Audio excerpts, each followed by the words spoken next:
Hey everybody, welcome to your Gen AI for Business. I'm Carlo Paul, your host. Tonight I have with me Paul Hake. Hey Paul. Hey, Carlo. Very happy Hey, to be here. thanks for Number being here. one, YouTube episode, Carlo, number one. Yes, bear with us as we begin to practice doing more channels. So a little bit about Paul. Paul and me have been working together for the last, I don't know, 5 years, helping clients leverage generative AI. We've been really keen on a variety of use cases. But today, what I want to do is I want to talk to Paul a bit about what he's seeing with clients, why he thinks Gen AI is going to be a good for future for business. Also, what's not really working, and maybe some things to keep an eye on. Paul, maybe you could talk a little bit about your background a bit, and then just kind of, and then we can get into some dialogue. That's right. Yeah. And I was a data scientist. And I thought that was it. I'm going to be a data scientist now for the rest of my career. And now everything changed. And now we're all AI engineers, right? And we're learning how to apply that to it. So everything's kind of gone crazy. But what we're very keen to do is just share like that experience, right, of being involved really at the start of the big Gen AI boom last year, up to today, right? And the types of things we've seen, the types of mistakes we see people making, right? And things that work, things that don't work, and so on. And then we just want to drill down into those and kind of share those experiences with everybody. Yeah, and that brings me to my first question for you. We really had an awakening around AI last year with the creation of ChatGPT, and everybody was getting ChatGPT saying I can do my essays, I can really do generate my reports. But what do you think? I mean, two things. One is, why haven't we seen a lot of NLP projects before that? And two, what do you think is really driving um, this hype around it now, the language models and the generative AI now? I mean, what do you think are the real factors, and how does that really apply to business, you know? Yeah, yeah. So I think the first question is the reason why people weren't using a lot of these NLP techniques before, was because they didn't work, right? I mean, Yeah. we spent years trying to build solutions, but they were always overfitted to one particular use case. They would never generalize. And so, what happened last year, or what blew up last year, was the realization that these can actually now generalize, right, and do a lot of things and achieve the type of performance that was really missing like a few years ago. Um, from the business user perspective, a lot of it is still hype, right? Because it's very cool to have your like pocket MBA, and come up with a business plan or create creative ideas to do this and so on. And everyone's done that, right? And everyone has experimented with that, and it's got better even over the last 6 months. But it's still somewhat, intangible, the benefit of it. I mean, I find myself that just creating a list of things, like I tried just earlier, I tried four different models to create a list of ideas for a compelling startup for AI governance, right? And they all gave similar. I tried ChatGPT, I tried Anthropic, I tried some open source models, I tried some IBM models, and they all give similar answers, right? And they're almost the same. And then if you get a list of 10 ideas, probably eight of them are just blindingly obvious and you could just write down yourself. But maybe one or two is like somewhat interesting. So I think though that use and application of it is still not really going to generate an ROI, right? So what we do is try and get really focus on the more mundane stuff, at least to start with, and get that working, right? So use cases like um, things like code conversion, where you can sort of demonstrate a really meaningful impact. And it's kind of obvious the productivity increase, something like that. And then on customer care, on the customer care side, where you can now just really get to know the customer a lot better based on understanding all the data you have about them. And historically, sure, you could do that, but you would be paying for it, right? You're having to buy the data. Now you can sort of create that data yourself. So that's like a super interesting use case. And then the other one is around like the guru or the bot app that just knows a lot about a topic, in your company. Everyone has had this experience where they end up talking to someone and you say, "Well, I wish I could have met this guy 2 years ago. He knows the answer to all my problems, right? Yeah, Why couldn't I find that guy?" And so now that guy, you can in theory at least encapsulate the knowledge about that guy.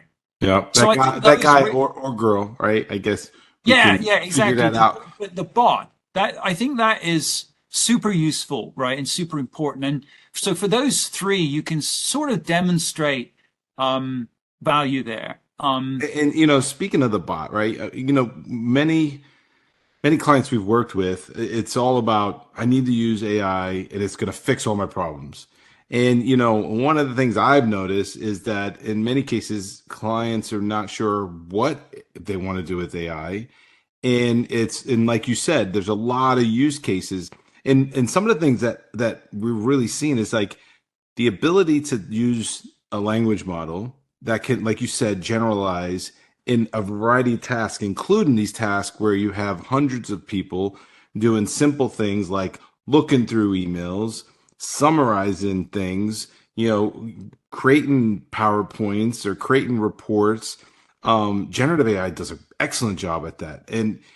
But there's still this aspect of how much am I going to spend to do what, right? And one of the things that um, I find interesting is that almost anybody can do prompt engineering and could prompt these models. So the cost model to kind of leverage it to really change. I don't know what your thoughts are on that. Like, I mean, in the past, a traditional machine learning application would take quite a bit of data training, quite a bit of time and very expensive resources.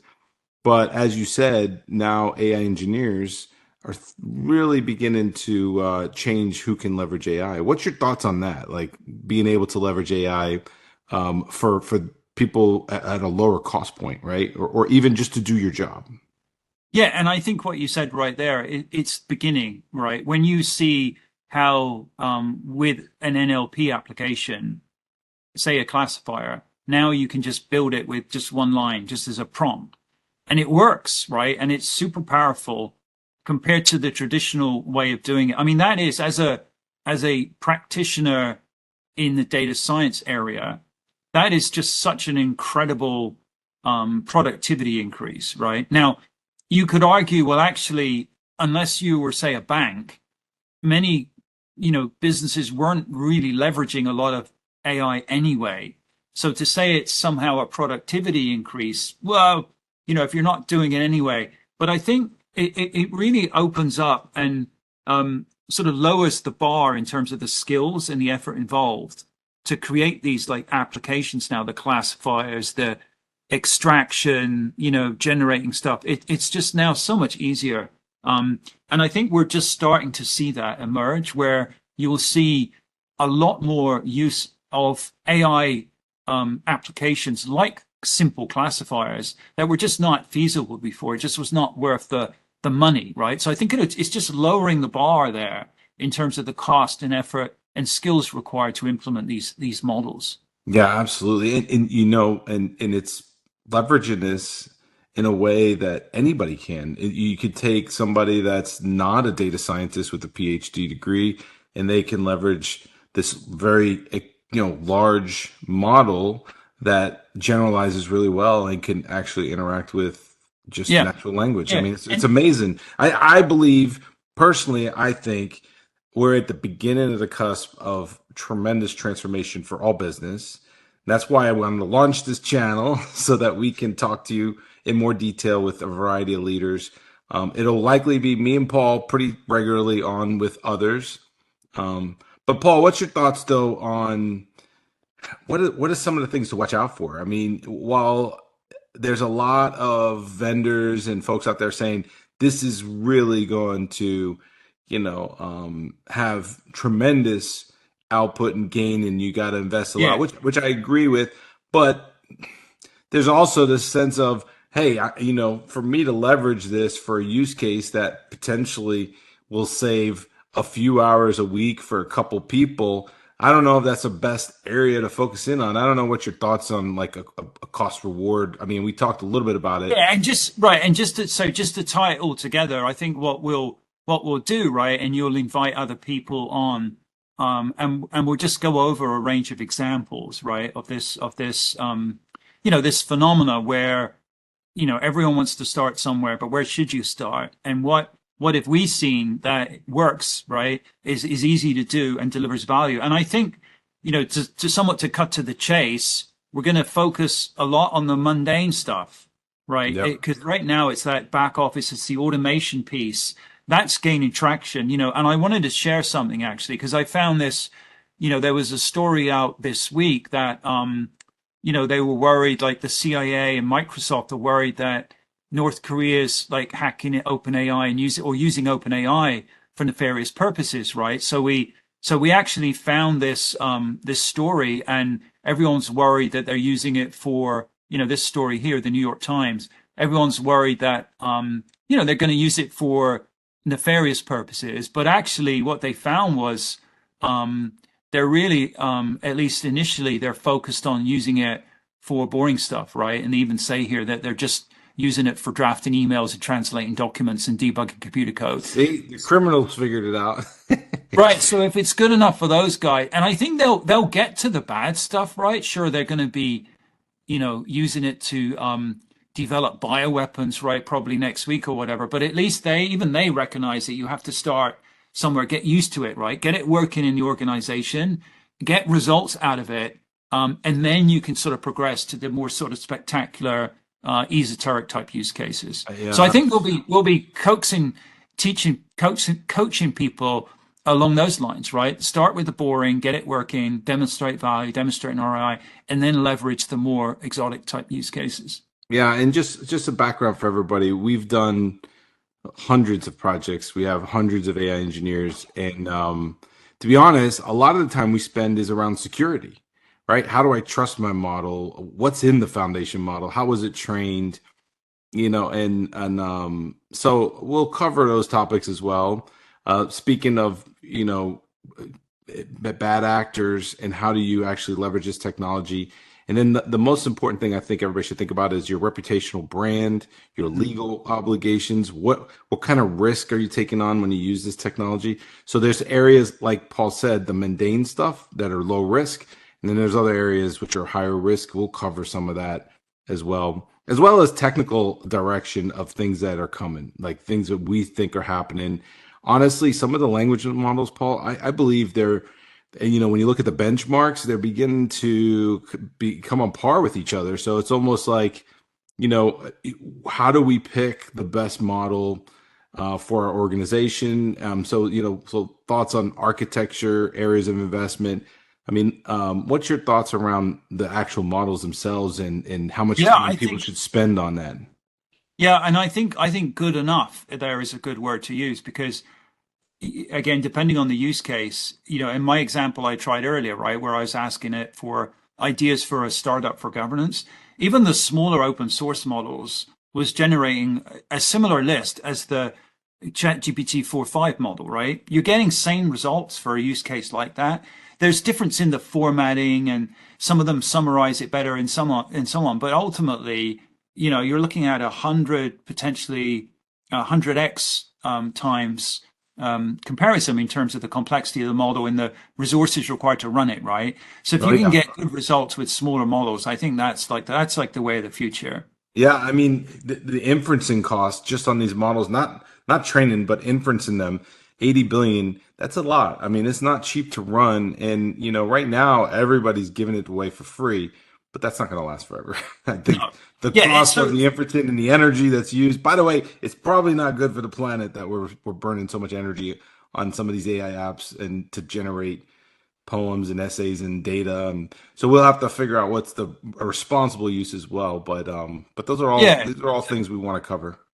And we'll introduce these topics. So what we'll do is we'll develop like the series here, and we'll have guest speakers on and so on, and we'll cover a range of these topics related to how to use it, how to trust it, then how to get an ROI out of these different applications. And then last, there's a million people, million startups, all of them out there with their own app. They all use retrieval augmented generation to do some of the same things. We'll tell you a little bit about how do you do that on your own versus when you should potentially buy something out of the box, right? And pitfalls and ways to think about if I buy it out of the box, will it always just work or what's the risk? So we'll go over a ton of topics. So I think with that, Paul, you have any closing thoughts you want to No, share? that I think that's good. I think we're we got to try and keep them short, right? We try and keep the videos short. So we just want to like give a key message, right? Hopefully connect with people, resonate with people that this is a good perspective on how to use these tools.